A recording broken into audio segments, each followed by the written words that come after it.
I don't know if you had any other thing to say about that. But here's where, No. all right, here's where I'm going to hammer it home. So Larry Summers works for the Federal Reserve here in the United States.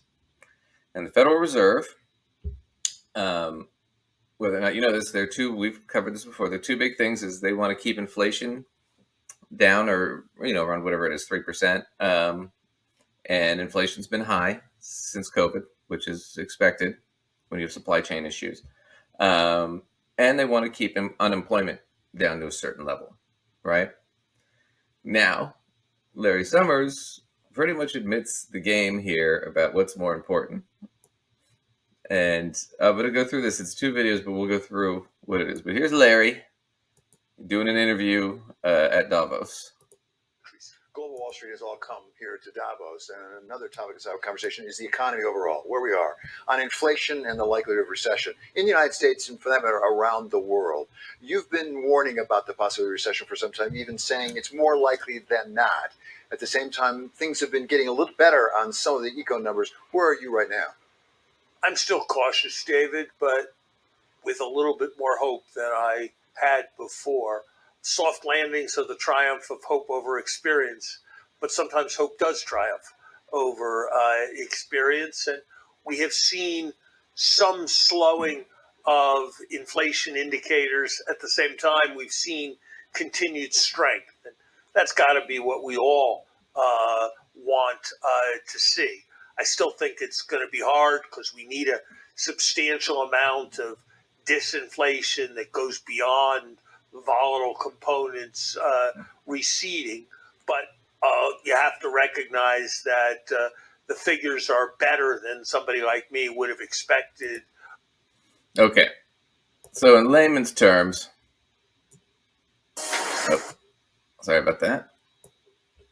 So in layman's terms, what Larry's saying is, I've been predicting recession for a while now, for months and months and months, and it never came.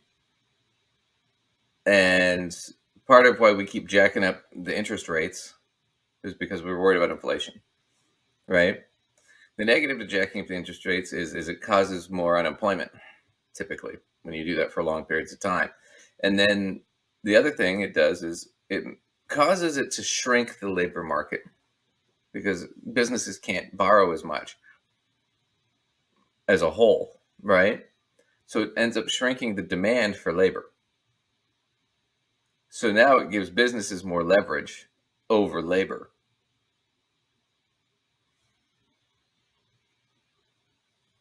I mean, that's just the simple nuts and bolts of it. But you see where that helps the CEOs now, because part of the reason we're not having the demand is shrinking now. So we don't have to start offering as much. Right, where you can afford to pull some of these moves, sort of like what she was admitting to. Right, where I can now start laying these guys off and trying to get people cheaper. Right. Right. But part of that is I can't do that unless the Fed is artificially keeping interest rates up right now until the labor market stabilizes to where it was before, where we had all the leverage. Then the workers had almost none. And that's Larry Summers, who works for the Federal Reserve, saying, basically, that's what my goal is. He's not talking about worrying about unemployment. He keeps talking about a recession. He's not worried about maintaining unemployment before a recession. He's more worried about inflation. Even though inflation has been going down and the numbers look good, he's still saying, well, we're still going to keep it up. And it's not because of its inflation issue. It's because it's the labor market issue, and he's being pressured to do that by business. So we're going to go back to the Majority Report with Sam Seder and Emma Vigilant, and this is Ken Klippenstein, and he talks about what Larry Summers was caught saying at Davos. $5 words and everything that people sort of check out, and I think that if anything is the biggest element of secrecy to this, is just the assurance that the only people that are going to cover it are going to be the Wall Street Journal, Bloomberg, the Financial Times, and they're going to cover it in a certain way that they don't really have to worry about things. All right, well, let's go through some of these, and we should say Kissinger wasn't there either, right? Wasn't he zoomed in? I mean, Zoomed in, yes. Yeah, Oh, zoomed in. Sorry. Yeah, I don't. Okay. I think if there aren't countries where Kissinger isn't allowed to go without getting arrested, I think that's a mistake. But The Henry Kissinger did a speech about keeping peace or something, which is really kind of funny that it was Henry Kissinger, Mr. Let's carpet bomb him. Right. All right. Yeah. So they're making jokes about that. I would also impose, if that is the case, I would also impose that on Larry Summers. I really don't think that he should be allowed to go out anywhere in public and talk about these things, because his agenda is, I mean, it's a Faustian bargain from our perspective, maybe, but I think it's really just a bargain for someone like Larry Summers, with the idea of like, well, we get to take down inflation and we get to weaken workers, their wage strength. So that's really just a bargain. It's not even it is. Or it's a win-win for them. I don't think or a Sumerian. The moderator asked at one point. It was a central banker, I think, from Switzerland, and she says, when you're hiking these rates, do you guys think about the unemployment? And he explicitly said to her, it was like, no, we're looking at inflation. We don't.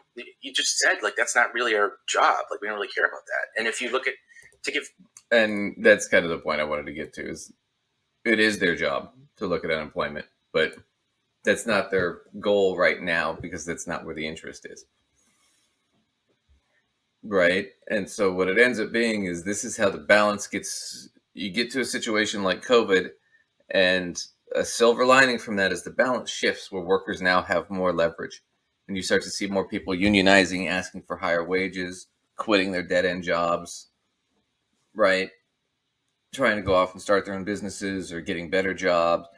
And it upsets the upper class. It upsets the CEOs, because now they have to pay more for that same labor than they normally would have to. So it shifts money from the top into the middle. And so this whole discussion at Davos about how do we get grandma to go back to work, right? What's the Great Resignation? How do we alleviate quiet quitting, right?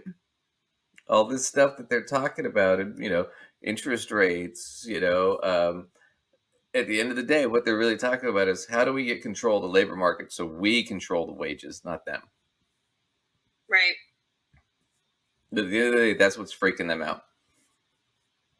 Because otherwise it means it's going to cut into their profits or their income. Heaven forbid that the CEO give up $2 million a year to hire more people. Right. That are qualified at a good wage. So that's the whole theme of Davos right there. And Sam kind of pointed it out. I don't know that Larry Summers is sitting there doing it as a win-win scenario. I think this is just what he's pressured to do, and he just kind of falls in line. I don't really think he's, I don't think he's thinking. I think a lot of times too with these guys, they think about it in economic terms, and in economic terms, all money is equal, and it's not entirely like that. Like, so there's a difference between like white money and green money. White money would be like money on paper, like a contract or something, and green money is money you can spend. And it's like, well, for an economist, those are the same things. For you and me, it's not. I can't sell my contract or trade my contract for groceries, right? Green money is a different thing. And so when you're talking about, well, yeah, we're raising interest rates, that's really just white money, but it's all the same on paper. It's like, well, yeah, but it takes away green money from people that need it. Right. Right. So I don't think Larry Summers thinks about it in any real deep sense. I think he's just going through the motions. But anyway, so that was Davos and all the fun stuff that happened there. You have any other comments on that? But No. that was pretty much the theme of it.